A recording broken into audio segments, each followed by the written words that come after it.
This week on Siskel and Ebert, Kevin Costner restores order in war-torn America as the Postman. Leslie Nielsen creates pandemonium as the nearsighted Mr. Magoo. And Pam Grier turns the tables on gun runners in Quentin Tarantino's Jackie Brown.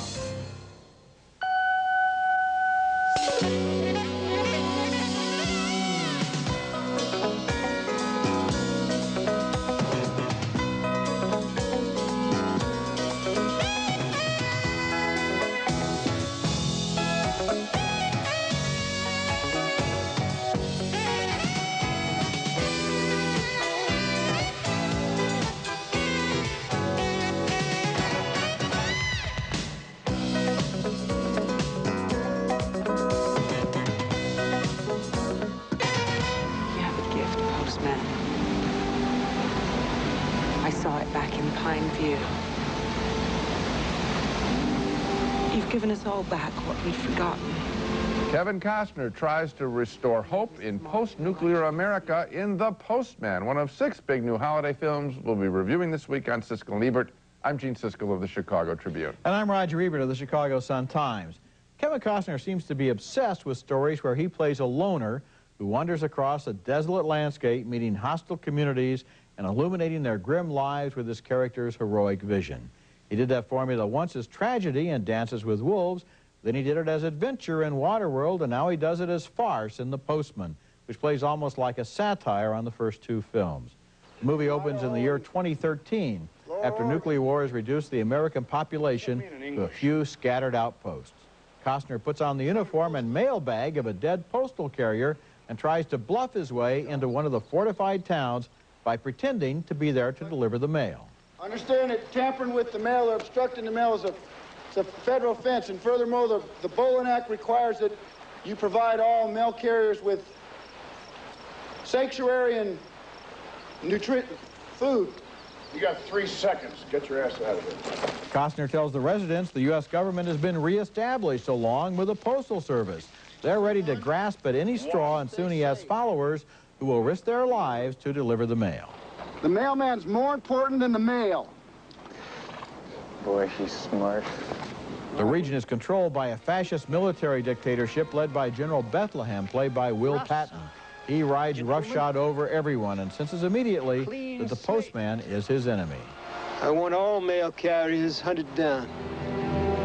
I want the postman found. I want him dealt with. Olivia Williams plays a young woman who wants the postman to father her child, since disease has made her husband sterile. Have you decided yet?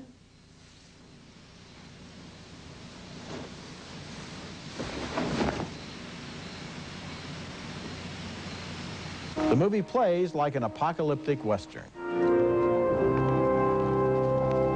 He's surrendering? God, I hope not. The Postman is based on an award-winning science fiction novel which has some challenging ideas, but they're stretched way too thin by Costner, whose film looks good and has some effective individual scenes, but also gets a lot of bad laughs with its overdone nobility and repetitious symbolism. In the last scene, a grateful populace unveils a huge bronze statue of the Postman, but they're a little late. He feels sort of cast in bronze all through the picture. Well, cast in bronze is a real good line because this picture is totally stiff. It's a candidate in my list of the year's worst pictures, and I call this picture derisively Dances with Myself. It's so noble and so self-serving. I mean, it's almost like Woody Allen having the cast applaud himself at the end of Deconstructing Harry. Here he has people stand by his statue. I mean, it's just really lame motion picture. Yeah, I was really discouraged as I watched it because it goes on and on and on and on, and you can see that it has a little nugget of an idea, about half an hour of idea stretched out to about 6 times that length. Just embarrassing, frankly, embarrassing. Okay, next movie, and our next film is Mr. Magoo, which is even more worthless than The Postman. Boy, what a criticism that is. Its only saving grace comparatively is that it's only half as long as The Postman. Thank you. Leslie Nielsen from the Naked Gun series and presumably Hollywood's bozo du jour is cast in a brain-dead live-action treatment of the classic cartoon series about the vision-impaired Magoo. Here's the running, walking joke in the film. Mr. Magoo, despite being woefully nearsighted, miraculously avoids killing himself. Well, an escalator to the top. How swank. Must be a yacht club.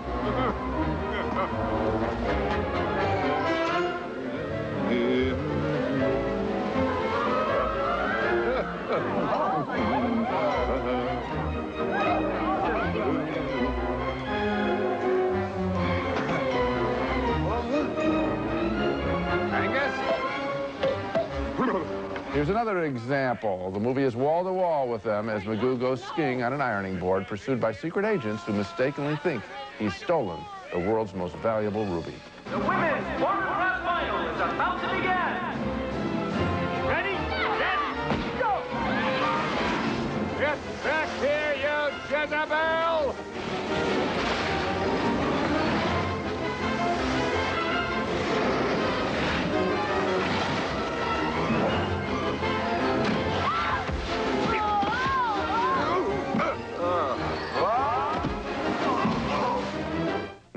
Have you seen enough? Well, multiply the experience of seeing those two scenes by about 20, and you get your eyeful rather quickly with Mr. Magoo. Utterly uninspired, it makes the recent remake of Flubber seem as original as Some Like It Hot.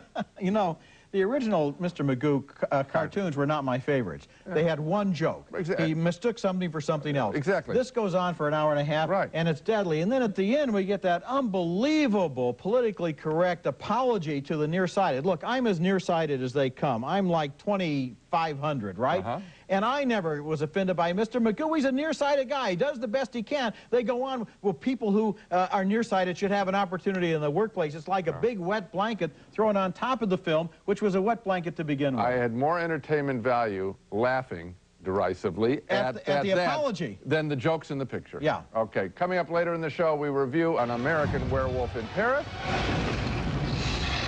And coming up next, Quentin Tarantino's new film, Jackie Brown with Pam Grier in the title role. If you had the chance to walk off with $500,000, would you take it? Yeah.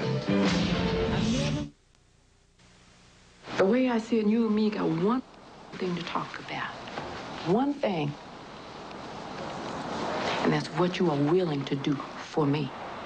Pam Grier plays a flight attendant who was arrested while trying to smuggle cash into the United States for Samuel L. Jackson's character, an illegal gun merchant, in that scene from Jackie Brown, the long-awaited new film by Quentin Tarantino. It's been 3.5 years since Tarantino's Pulp Fiction landed as the most influential movie of its time, and now Tarantino is back again with a picture built on colorful, low-life characters and a lot of high-quality dialogue. Grier's character, named Jackie Brown, knows Jackson plans to kill her before she can cooperate with the police, but she is way ahead of him there. Now let's say, if I tell on you, I walk. If I don't, I'll go to jail. I want $100,000 in an escrow account in my name if I'm convicted up to a year or put on probation. Now, if I have to do more than a year, you pay another $100,000.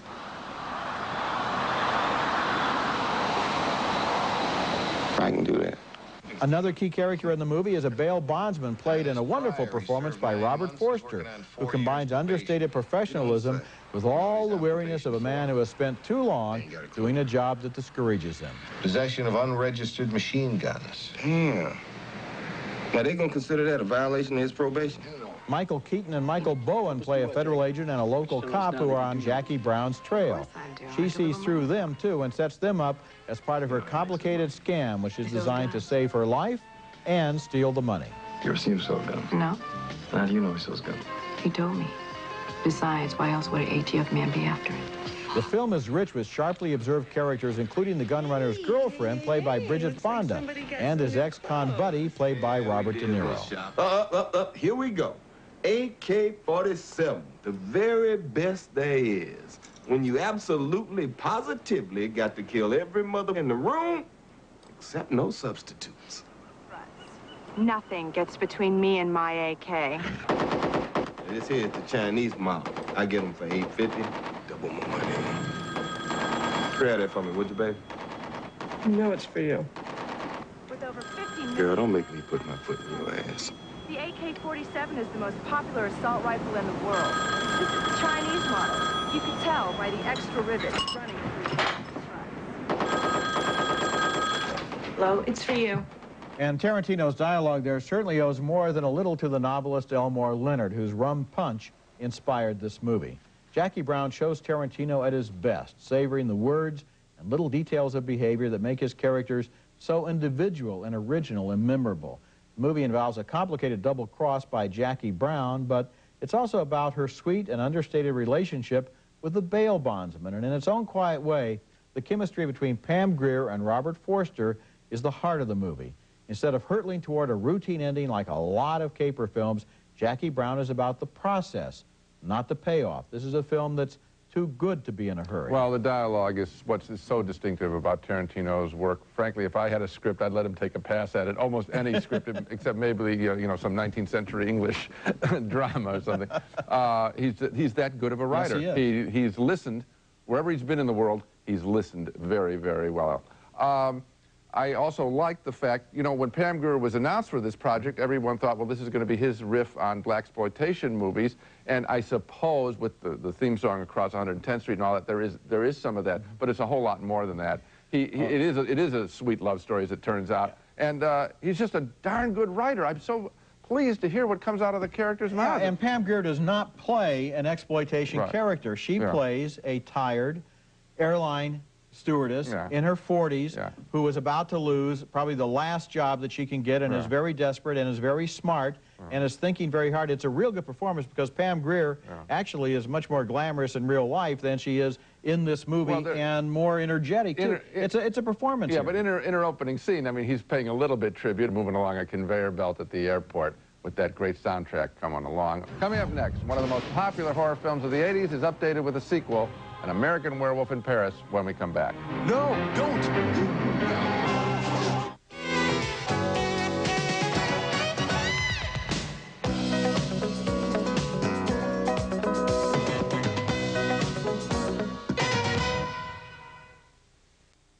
Andy, what are you doing? I'll show you guys a stunt you'll never top. Andy, this is madness. You're gonna get yourself killed. Those American college students in France are going to bite off more than they can chew in the new thriller An American Werewolf in Paris, the sequel to John Landis's big hit An American Werewolf in London 16 years ago. The new movie is utterly predictable, however. They're just selling a title here as three buddies look on in horror when a pretty young French student attempts suicide from atop the Eiffel Tower. No, no, no, no, no.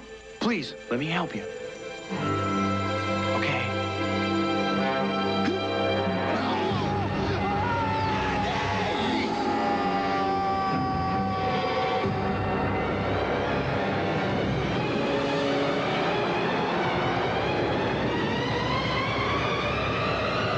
That's Julie Delpy, and Tom Everett Scott plays the character who winds up romancing her. No one can help me, and anyone who tries is. Of course, the reason you go to a werewolf movie is to see werewolves. And here they are, animated, and I thought, obviously so, which destroyed any real excitement.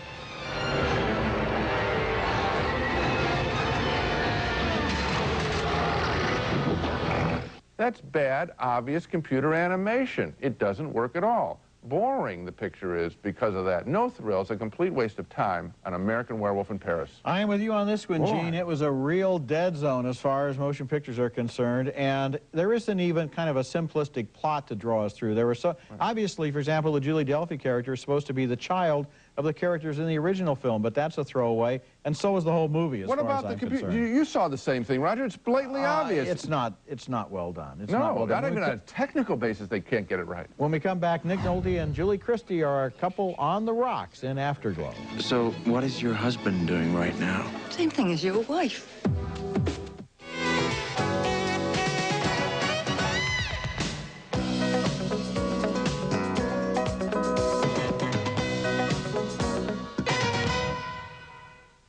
Our next movie is Afterglow, starring Julie Christie, whose recent screen appearances have been very few and far between. But this is one of the roles of a lifetime. Put this one up there beside Pam Grier as Jackie Brown.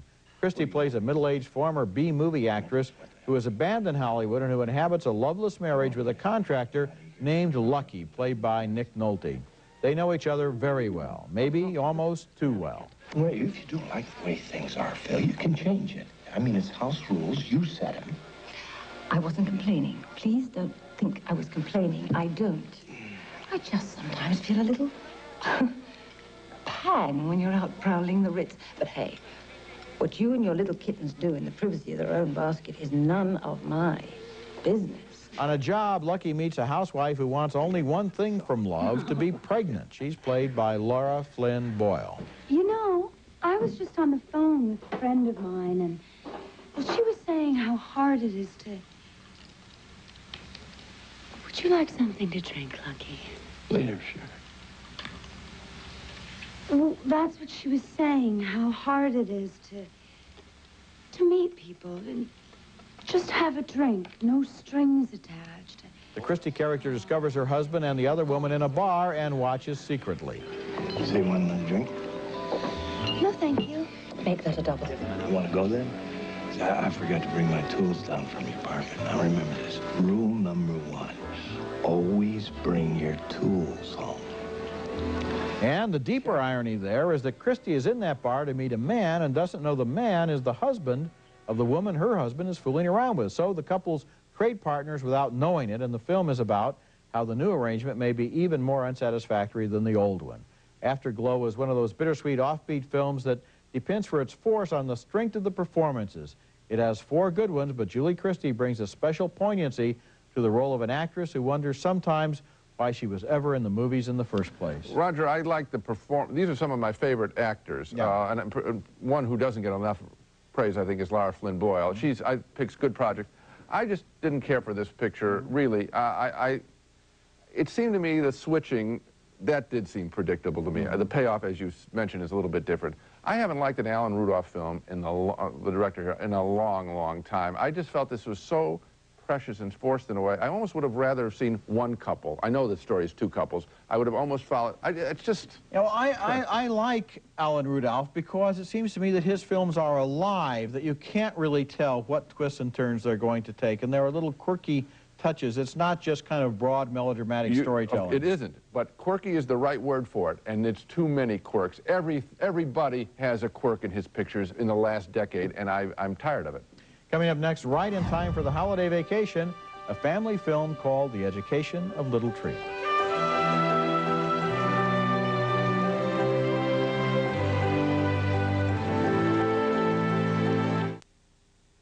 The Century Plaza, offering the finest in luxury, service, and Southern California style, adjacent to Beverly Hills on LA's fashionable West Side. The Century Plaza Hotel and Tower, a Westin hotel.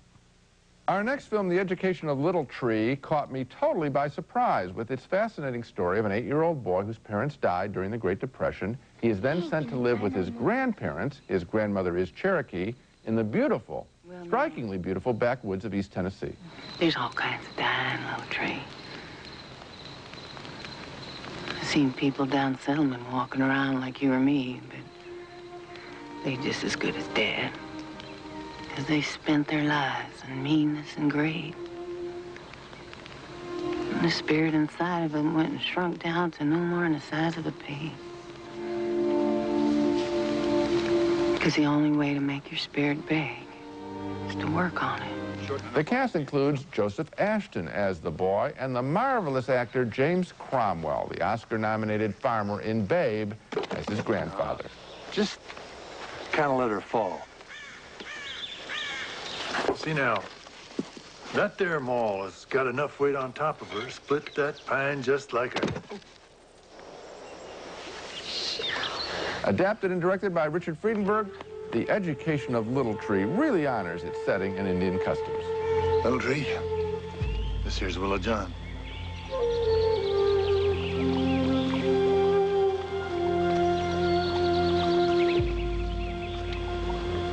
He has the magic. Now, earlier this year, Roger and I were surprised by another children's film, Shiloh, about a boy and a dog. The Education of Little Tree is another rare children's story that is smart enough to be appreciated, I think, by anyone of any age. I agree with you, Gene. This is a superior, intelligent, touching, sensitive, thought-provoking family film. Good for you. And I just hope families support it, because we always hear there aren't enough family films. And then when we find something like The Education of Little Tree or Shiloh, we're so discouraged that it doesn't do business. I imagine a lot of kids are probably going to want to see Mr. Magoo, which would be a complete waste of their time. You got it. That's what's wrong with our culture is that Mr. Magoo will outgross The Education of Little Tree 10 to 1, 20 to 1, 30 to 1. That's the picture to see if your children want to go to the movies. Now let's recap the films we reviewed on this show. 2 thumbs down for the embarrassing, truly embarrassing Kevin Costner film, The Postman. What an ego trip. 2 more thumbs down, way down, for the utterly unfunny Mr. Magoo with Leslie Nielsen. 2 thumbs up for the most entertaining Jackie Brown, featuring Quentin Tarantino's uncommonly good dialogue, as well as Pam Grier. 2 thumbs down for An American Werewolf in Paris, a would-be comic thriller that has no bite. We split on Afterglow, that we both admire the performance by Julie Christie. And finally, 2 thumbs up, way up, for The Education of Little Tree, the discovery in the show. Little Tree and Jackie Brown. You got it. Yeah. Remember, you can hear our reviews of recent movies on the web at Siskel-Ebert.com. Next week, we'll be back with our special Best of 97 program, where Roger and I share and debate our separate lists of the year's top 10 films. That's next week, and until then, the balcony is closed.